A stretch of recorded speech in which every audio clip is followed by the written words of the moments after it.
To the millions who tuned into Dark Shadows, Joan Bennett was the imperious, secret-laden mistress of Collinwood, gliding through the corridors of a haunted mansion as though she had been born to it. But long before she ruled that fictional Gothic estate, she reigned over a very real one, a white brick manor tucked into the most exclusive corner of Los Angeles. Hi everyone, Ken here. Hit that subscribe button and let's explore this house.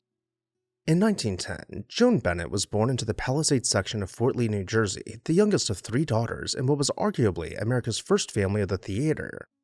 Her father was Richard Bennett, one of the great matinee idols of the Broadway stage, and her mother was Adrienne Morrison, an actress turned literary agent whose own father, Lewis Morrison, had been a celebrated Shakespearean actor.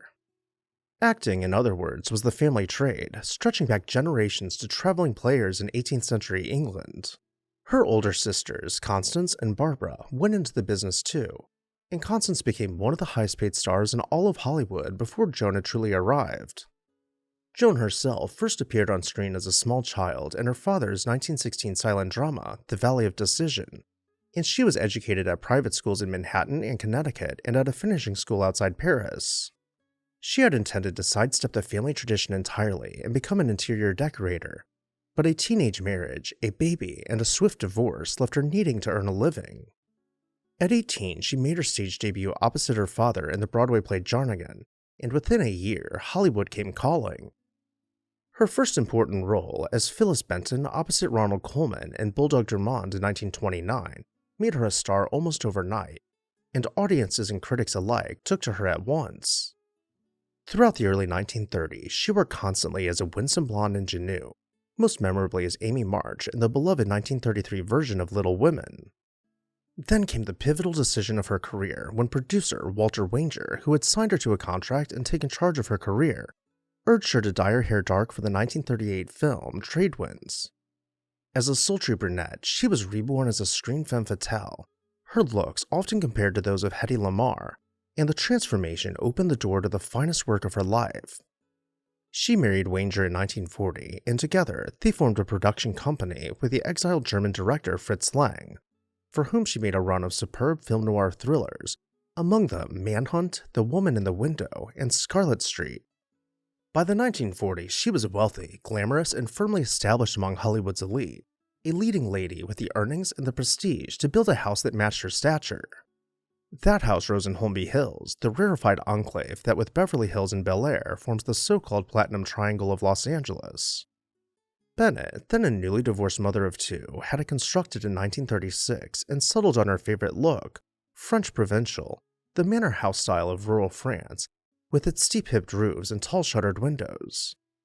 The result was a 2-story manor of 13,000 square feet, built of brick painted a crisp white, and crowned by a hipped roof with 2 tall chimneys anchoring either end of the main block. Its casement windows and doors were given long, thin, elegant proportions, and the openings of the ground floor were trimmed with dark shutters that lent the pale facade a touch of storybook charm. With 14 main rooms, it was so graceful that the actor Douglas Fairbanks Jr. is said to have remarked that it looked like the beautiful Joan expressed in bricks and mortar. The architect she chose was Wallace Neff, one of the most sought-after residential architects of Hollywood's golden age, and the man widely credited with defining the region's distinctive California style. By the time Bennett hired him, Neff had already reworked Mary Pickford's Pickfair and designed homes for a long roster of stars and moguls, so that his name on a house had become a mark of both taste and status. The plan gathered those 14 main rooms across its 2 floors, arranged so that the principal rooms opened towards the gardens, while the family spaces flowed easily one into the next. The grounds were the work of the noted landscape architect Tommy Thompson, who laid out the gardens on the property's nearly 2 acres. In time, the estate would come to include a formal rose garden, a swimming pool, and manicured lawns, the kind of green private setting that made Holmby Hills the address of choice for the film colony's wealthiest names. On any given evening, the house and its gardens played host to Hollywood royalty, welcoming friends and neighbors such as Humphrey Bogart and Lauren Bacall. Stepping through the front door, a visitor entered an entrance hall floored in wood and warmed by a fireplace, a room that immediately announced the home's blend of formality and ease. Overhead, a second-floor balcony looked down directly above the fireplace, giving the hall a satisfying sense of height and quiet drama. The living room reflected Bennett's own considerable eye. She was a talented amateur decorator who furnished the house largely herself, with help from a designer friend named Hazel Ray Davy. She favored a scheme that mixed modern rugs with fine period furniture, an approach fashionable enough that House Beautiful built an entire March 1943 feature around it titled "It's Alright to Use Modern Rugs with Period Furniture." Famously, Bennett redecorated the house twice, once when she was a blonde and again after she went brunette, explaining that when her hair went dark, the old colors no longer suited her, so she gave the whole house what she called a brunette personality. Just off the formal rooms lay a proper library, one of those rooms that gave the manor the settled feel of a genuine country house rather than a mere movie star showplace. The dining room, like the living room, was among the spaces photographed for the heir's leading shelter magazines, appointed with the same taste for antique furniture that ran throughout the home. It was a room built for the dinners the couple loved to host, the kind of gracious setting in which Hollywood's inner circle gathered over long evenings. Because the residence was above all a family home in which Bennett raised her daughters, the plan also made room for the children with a dedicated playroom on the first floor, part of a house conceived as much for everyday domestic life as for entertaining.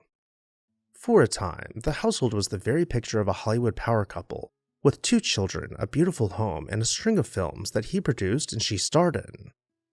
That picture shattered on December 13th of 1951 in one of the most sensational scandals of the era.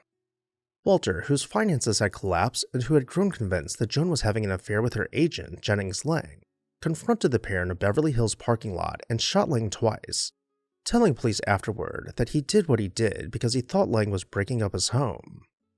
Walter served a 4-month sentence at the County Honor Farm some 39 miles north of downtown Los Angeles, and though he and Joan remained married until 1965, the scandal effectively poisoned her film career, and she later said she might as well have pulled the trigger herself. So she turned to the stage and to television, and in 1966 found a whole new audience as Elizabeth Collins Stoddard on the Gothic daytime serial Dark Shadows, appearing in hundreds of its episodes and earning a 1968 Emmy nomination for Outstanding Achievement in Daytime Programming. Joan Bennett passed of heart failure at her home in Scarsdale, New York in 1990 at the age of 80. Remarkably, the house standing today is still recognized as the original Wallace Neff design, enlarged and remodeled over time rather than torn down, a genuine rarity on a street where old estates are so often flattened to make way for something bigger. Long after the camera stopped rolling and the scandals faded from the headlines, both the actress and her white brick manor remain unforgettable. And with that, I'll turn it over to you. What did you think about Joan Bennett's mansion? Let me know down below in the comments section. I'd also like to say a huge thank you to our members for making this video possible. If you would like to support our research and the creation of these videos, join our membership program today. As always, thank you all for watching, and I'll see you next time on This House.